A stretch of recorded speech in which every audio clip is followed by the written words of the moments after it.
Hello, welcome back to the archives. I'm the Angel Gabriel, patron of ill-advised decisions, like this one.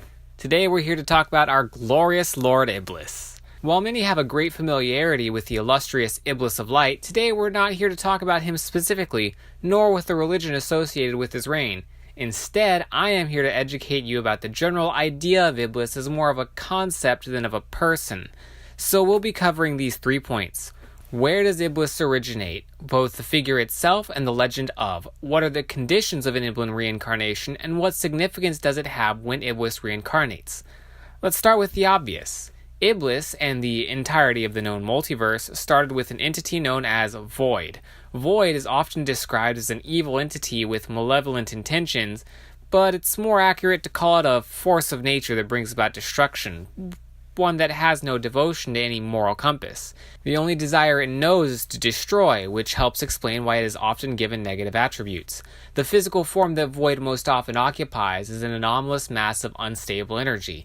It is from this mass that Iblis was born as a large enough part of Void stabilized. Where Void is the aspect of destruction, Iblis is the aspect of creation. However, much like Void is not necessarily evil, Iblis is not necessarily good. They are simply two equal and opposite forces that simultaneously need and conflict with one another. That is the origin of the force that is Iblis. What is known as the entity is not quite as clear. As a person, Iblis has reincarnated 5 times, with each one taking on or being given a new title. Little is known of the first 2 incarnates aside from the titles they have been given in modern times.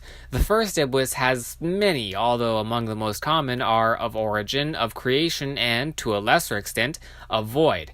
The second Iblis is most commonly assigned the titles of Ancients and of Sanctuary, both referencing the species who predated the humans on the planet.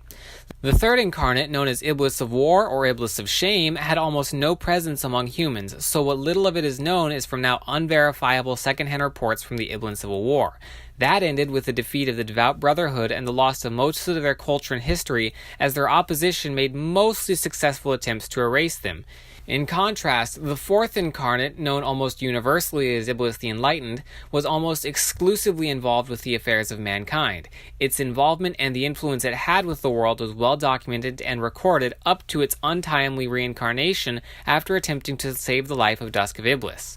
And lastly, Iblis of Light, the fifth incarnate, is much more involved with humans than its predecessor, even going so far as to take on a mortal bride and keeping a tight-knit alliance with several mortal confidants. So far, there has been no indication that a 5th reincarnation will occur in the present timeline.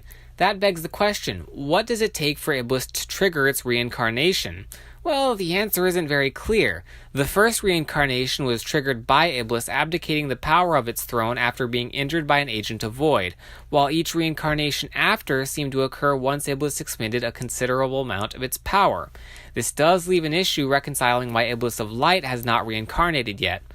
Although in the future it is believed that Light stopped the process of reincarnation by reclaiming the powers of the Iblis throne, in the relative present, Light Prime admits that War reincarnated shortly after stopping the Armageddon spell cast by the Brotherhood in their attempt to win the Civil War. In this same conversation, Light Prime also admits that it possesses enough power to stop the spell, despite War only being able to redirect the spell, not stop it. By the given rules, 1. Iblis must not possess the power of the throne, and 2.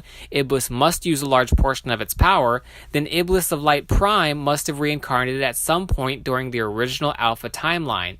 Seeing as how it has not, there are clearly more factors and rules in play that have yet to explain when and why a reincarnation is triggered. Now, why does it matter that Iblis of Light is able to stop a spell that Iblis of War could only redirect? What basic differences exist between each incarnate? Well, they all seem to share a similar belief system, which, boiled down to its basic elements, is mortal life good, destruction bad, but they have different approaches to this system. For example, the Enlightened is described as being very emotionally cold, while Iblis of Light is more passionate and energetic, but both are interested in preserving and fostering the progress of the human race, and others when they're encountered, but that is another archive entry. However, that similar belief system seems to be all they share. A new incarnate carries very few, if any, memories from their predecessor, and they inherit a seventh of their predecessor's base power. This is what makes the Armageddon spell important.